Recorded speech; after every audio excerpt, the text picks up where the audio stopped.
இங்க பாருமா கனி, நீ இப்படியே கோவத்தோட இருக்கிறது உனக்கு நல்லதில்ல. சஞ்சய் ரொம்ப தங்கமான மாப்பிள்ள. அப்படி ஒரு பையன் கிடைக்க கொடுத்து வச்சிருக்கணும். நான் உன்கிட்ட சொல்றேன்ல, சில விஷயங்களை பொறுமையா இருந்து எல்லாத்தையும் அனுசரிச்சு போக பழகு. இவ்ளோ புடிவாதான் ஆகாதுமா. அப்பா ப்ளீஸ், திரும்ப திரும்ப இதை பற்றி என்கிட்ட பேசாதீங்கப்பா. அவன் என்ன கை நீட்டி அடிச்சிருக்கான். அவனை நீங்கள் ஒரு வார்த்தை கூட கேட்காம என்கிட்ட வந்து அவனுக்கு சப்போர்ட் பண்ணி பேசிட்டு இருக்கீங்க. என்னாச்சுப்பா உங்களுக்கு?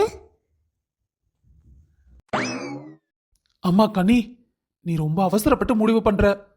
உங்க அம்மா கோவத்துல உன்னை கூட்டிட்டு வந்துட்டா. நீ எதுக்காக சஞ்சய் மேல இவ்ளோ கோவமா இருக்கேன்னு எனக்கு தெரியாதுன்னு நினைச்சிட்டு இருக்கியா? எல்லாம் எனக்கு தெரியும். உனக்கு ஒரு உண்மையை சொல்ல வேண்டிய நேரம் வந்துருச்சுமா. இதுக்கப்புறம் அது தெரியாம இருந்தா அது என் பொண்ணோட வாழ்க்கைக்கு நல்லதில்ல. என்னப்பா அது? என்ன உண்மை எனக்கு தெரியாம இருக்குது? சும்மா ஏதாவது காரணம் சொல்லி என்னை சமாதானப்படுத்த முயற்சி பண்ணாதீங்க. நான் கண்டிப்பா அங்க போக மாட்டேன். நீங்க என்ன வற்புறுத்துனீங்கன்னா நான் ஹாஸ்டல்ல போய் இருந்துக்கிறேன்ப்பா. கனி, போது நிறுத்து.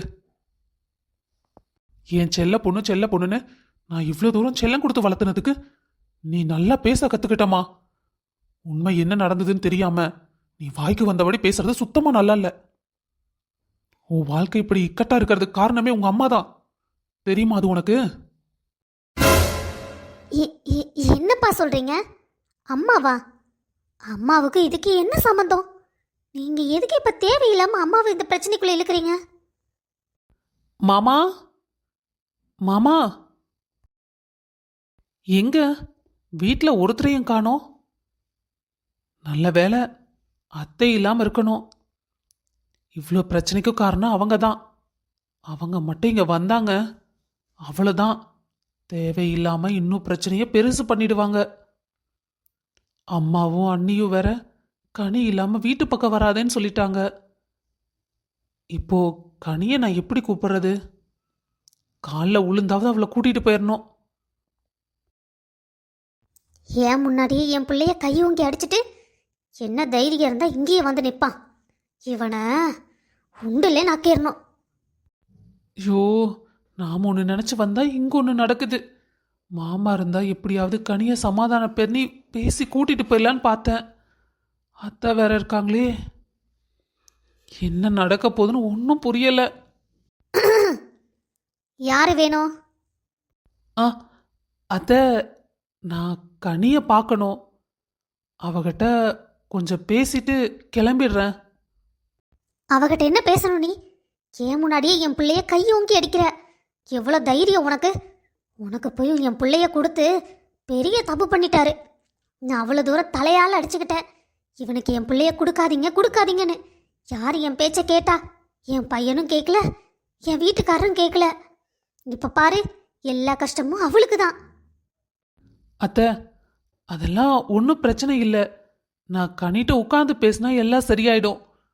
நான் அவளை பார்க்கணும். போதும்பா, போதும். நீ இது வரைக்கும் பார்த்து பேசி அவளை கஷ்டப்படுத்துனதெல்லாம் போதும். இனிமே வீட்டு பக்கம் வராத. முதல்ல வெளியே போ. இனிமே என் பொண்ணு உன் வீட்டுக்கெல்லாம் வரமாட்டா. தயவு செஞ்சு வெளியே போயிடு. என் பொண்ணு வாழ்க்கையிலேருந்தும் போயிடுப்பா. உனக்கு புண்ணியமா போகும். மாப்பிள்ள, வாங்க. என்ன மாப்பிள? மாப்பிளைய நம்ம பிள்ளைய வீட்டில் எல்லாத்துக்கு முன்னாடியே வச்சு அடிக்கிறாரு. நான் இருக்கும்போது இவ்வளோ நடக்குதுன்னா நான் இல்லாதப்போ என்னென்ன பண்ணியிருப்பானோ. அவனை போய் மாப்பிள்ளைன்னு கொஞ்சிட்டு இருக்கீங்க. முதல்ல வீட்டை விட்டு வெளியே போக சொல்லுங்க. என்ன பேசுற நீ? முதல்ல வாயை மூடிட்டு உள்ள போ. ஆமா, நான் ஏதாவது சொல்ல வந்தா இதை மட்டும் சொல்லிடுங்க. அவன் நம்ம பொண்ணு, கொஞ்சமாவது பார்த்து பேசுங்க. இங்க பாரு, எல்லா பிரச்சனைக்கும் காரணம் நீதான். சஞ்சய் அவ்வளவு ஒண்ணு கெட்டவன் கிடையாது. அவனும் நல்லவன் தான். அவனை இப்படி ஒரு சூழ்நிலைக்கு தள்ளிருந்தே நீயா தான் இருப்ப. எல்லாம் என்னால புரிஞ்சுக்க முடியுது. நீ முதல்ல பேசாம உள்ள போ. இந்த ஆளுக்கு எவ்வளோ சொன்னாலும் புரியாது. என்னமோ பண்ணி தொலையட்டும். மாப்பிள்ள, அவ பேசினதெல்லாம் ஒன்னும் மனசுல வச்சுக்காதீங்க. அவ வாய்க்கு வந்ததை வெடுக்குன்னு பேசுவா. ஆனா மனசுல ஒன்னும் இருக்காது. அதெல்லாம் எனக்கு தெரியும் மாமா. மாமா, என் பொண்ணை எதுக்கு அடிச்சீங்க ஏன் அடிச்சீங்கன்னுலாம் நான் கேட்க மாட்டேன். ஏன்னா இது புருஷன் பொண்டாட்டிக்குள்ள இருக்கிற ஒரு பிரச்சனை. இன்னைக்கு அடிச்சுக்குவீங்க, நாளைக்கு ஒன்றா சேர்ந்துக்குவீங்க. இதில் நாங்களாம் தலையிடக்கூடாது மாப்ள. அதனால நான் அதை பற்றி எதுவும் கேட்க விரும்பல. அது மட்டும் இல்லை, என் பொண்ணுக்கு உங்களை எவ்வளோ பிடிக்கும்னு எனக்கு நல்லா தெரியும். இப்போ அவளுக்கு உங்க மேலே இருக்க கோவமே வேற. உண்மைதான் மாமா. கனி பார்க்கறக்கு பின்னா நல்லா வளர்ந்துட்டா. ஆனால் அந்த புடிவாதமும் இன்னும் கண்மூடித்தனமான கோவமும் இன்னும் அவளை விட்டு போகவே இல்லை. நீங்கள் சொல்கிறதெல்லாம் சரிதான் மாப்ள. நீங்கள் கொஞ்சம் பொறுமையாக இருங்க.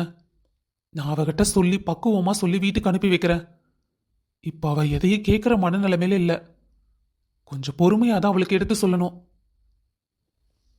என்னை நம்புங்க, நான் எல்லாத்தையும் சரி பண்ணி வைக்கிறேன். சரிங்க மாமா. சரி, நான் அப்போ கிளம்புறேன். என்ன மாப்ள, வந்துட்டு ஒன்றும் சாப்பிடாம போறீங்க? பரவாயில்ல மாமா, கனி எப்போ சமாதானம் ஆகுறாளோ அப்போ கண்டிப்பா சாப்பிட்டு அவளையும் கூட்டிட்டு போறேன். சரிங்க மாப்ள. இப்போதைக்கு மாப்பிள்ளைய சமாதானப்படுத்தி அனுப்பிட்டோம். ஆனா கனியை எப்படி சமாதானம் பண்ணி அனுப்புறதுன்னு தெரியலையே. அம்மா வெண்ணிலா, உடம்பு எப்படி இருக்கு? செக்கப் போயிட்டு வந்தீங்களாப்பா? ஆ, செக்கப் போயிட்டு வந்தோம் மாமா. இப்பதான் வீட்டுக்கு வந்தோம், கரெக்டா நீங்களும் வந்துட்டீங்க. எங்க சந்தோஷ காணோம்? அத்தை, அவர் ஃப்ரூட்ஸ் எல்லாம் கார்ல இருக்கு, எடுத்துட்டு வந்துறேன்ட்டு போனாரு. வந்துருவாரு. ஆமா அப்பா, எல்லாம் எப்போ வந்தீங்கப்பா? இப்பதான்ப்பா வந்தோம்.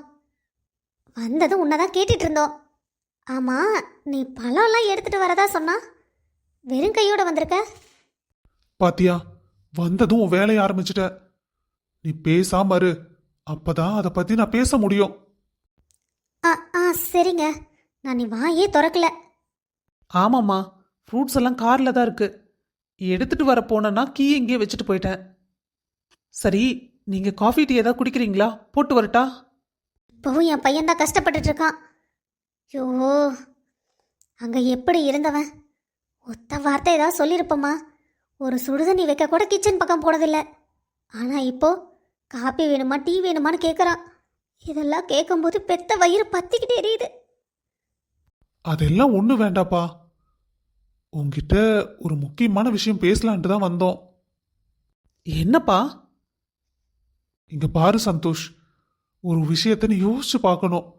வெண்ணிலாக்கு குழந்தை பிறந்ததுன்னா அவ குழந்தைய வச்சுட்டு எவ்வளோ கஷ்டப்படுவா. அங்கிருந்தா உன் அம்மா பிந்து எல்லாம் குழந்தைய பார்த்துக்குவாங்க. அவளுக்கு கொஞ்சம் ஒத்தாசனையா இருக்கும். நீங்க நம்ம வீட்டுக்கே வந்துருங்கப்பா. என்னம்மா வெண்ணிலா, உன் முடிவு என்னன்னு சொல்லவே இல்லையே. மாமா, எனக்கு சந்தோஷம்தான். அங்க வரதுல எனக்கு எந்த ஆட்சேபனையும் கிடையாது. சந்தோஷ், வெண்ணிலா சொல்லிட்டா, நீ இன்னும் உன் முடிவை சொல்லலையே. அப்பா, இதுல நான் என்ன சொல்றதுக்கு இருக்கு? நான் சொன்னது சொன்னதுதான். நீங்க என்ன தப்பா எதுவும் எடுத்துக்காதீங்கப்பா.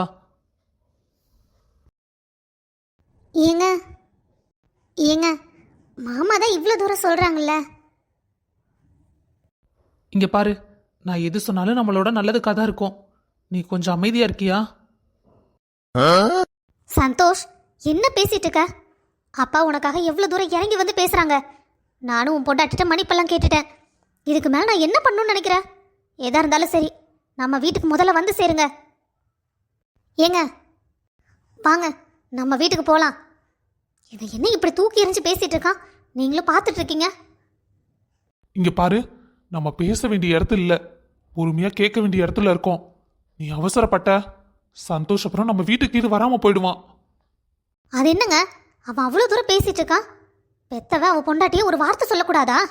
எனக்கு அந்த உரிமை கூட இல்லையா? அம்மா, உங்களுக்கு அந்த உரிமையெல்லாம் இல்லைன்னு நான் சொல்லவே இல்லையம்மா. நீங்க 1000 சொல்லுங்க, அவ எப்போவாவது என்கிட்ட வந்து சொல்லியிருப்பாளா? ஒரு நாள் ஒரு வார்த்தை தப்பா ஏதாவது உங்களை பத்தி பேசியிருப்பாளா, சொல்லியிருப்பாளா? நீங்க அவங்கள திட்டினதுல இருந்து எல்லாமே எனக்கு தெரியும். எல்லாம் தெரிஞ்சும் தெரியாத மாதிரி இருந்தம்மா. நீங்க குழந்தை இல்லைன்னு அவளை எவ்வளோ காயப்படுத்துனீங்க. ஏன் அவகிட்ட தான் பிரச்சனை இருக்கணுமா? உங்க பையன் என்கிட்ட இருக்கக்கூடாதா? அம்மா, குழந்தை பிறக்கறக்கும் கணவன் மனைவி 2 பேரும் தான் பொறுப்பு. மனைவி மட்டும் என்னைக்கு பொறுப்பாக மாட்டாமா. அதை நீங்க முதல்ல புரிஞ்சுக்கோங்க. ஏங்க விடுங்க, எதுக்காக அத்தைட்டு இப்படி பேசிட்டு இருக்கீங்க?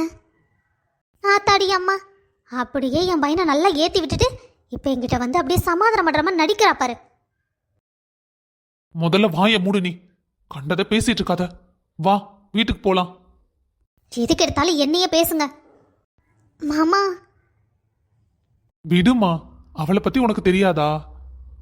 மனசுல வச்சுக்க மாட்டா, வாய்க்கு வந்ததை பேசுவா, அவ்வளவுதான். நீ கவலைப்படாத. நீ எங்க இருந்தாலும் சந்தோஷமா இருக்கணுமா, சரியா? டேய் சந்தோஷ், நல்லா பார்த்துக்கோ என் மருமகளை. அப்பா, ஐம் சாரிப்பா. எனக்கு அம்மா அப்படி பேசணுன்னே கோவத்தில் நானும் பேசிட்டேன். பரவாயில்லப்பா, மனசுல இருக்கிறதெல்லாம் கொட்டினாதான் கோவம் தீரும். உன் மனசுல இருக்கிறதெல்லாம் உங்க அம்மாட்ட கொட்டிடு, கண்டிப்பா எல்லாம் சரியாயிடும். அப்புறம் அப்பா, எனக்கு புரியுதுப்பா. உன் பொண்டாட்டி மரியாதையை நீ விட்டு கொடுக்க தயாரா இல்ல. அதனால என்ன, என் மருமக இப்ப சந்தோஷமா இருக்கணும், அதான் எனக்கு வேணும். சரிம்மா, நீ உடம்ப பார்த்துக்கோ. சந்தோஷ், வெண்ணிலாவை நல்லா பார்த்துக்கோ. நான் போயிட்டு வரேன். சரிங்க சரிப்பா. மாமா. நீங்க முதல்ல என்கிட்ட பேசாதீங்க. எதுக்கு அத்தைட்டு அப்படி பேசுறீங்க? அவங்க மனசு கஷ்டப்படாதா? என்ன பேசுற வெண்ணிலா? நான் என்ன வேணும் நான் பேசுனேன்? எங்க அம்மாவை கஷ்டப்படுத்தணும்னு எனக்கு என்னம்மா? என்ன பண்றது? உன்னை அவ்வளோ கஷ்டப்படுத்தியிருக்காங்க, அதெல்லாம் இப்போ கூட நினச்சி பார்க்கல. இப்போ நீ மாசமா இருக்க, இப்போ வந்து உனக்கு உதவியா ஒத்தாசனையா இருந்தா பரவாயில்ல. இப்போவும் உன்னை வந்து சங்கடப்படுத்திட்டு தானே இருக்காங்க. இதெல்லாம் நினைக்கும் போது அப்புறம் எனக்கு கோபம் வரதானே செய்யும். நீ என் மேல எவ்வளோ பாசம் வச்சிருக்க. உன்னை கல்யாணம் பண்ணதுக்கு நான் கொடுத்து வச்சிருக்கணும்டா. இந்த நம்பிக்கையை தான் நான் கடைசி வரைக்கும் காப்பாற்றணும் வெண்ணிலா. உன்னையும் நம்ம குழந்தையும் நான் சந்தோஷமா வச்சிருக்கணும்.